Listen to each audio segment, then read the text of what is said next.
Forgotten username recovery failed on Stash Invest fix. If you've tried recovering your Stash Invest username and hit a wall, most people make the mistake of assuming it's an instant process. You won't believe what happens next if you follow the correct steps. It can be restored quickly. Step 1. Open the Stash Invest app and tap Forgot Username.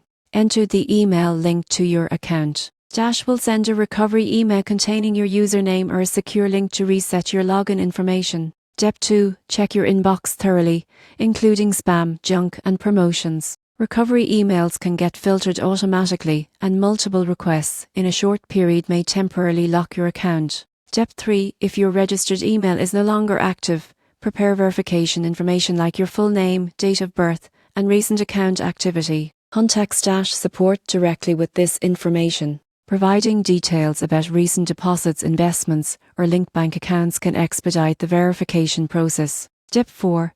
Once your username is recovered, save it securely in a password manager. Enabling two-factor authentication is highly recommended to prevent future login issues and add an extra layer of security. Following these steps ensures you regain access to your Stash Invest account quickly, so your investments, savings, and portfolios remain uninterrupted. Careful verification and proper credential management are key to avoiding future issues.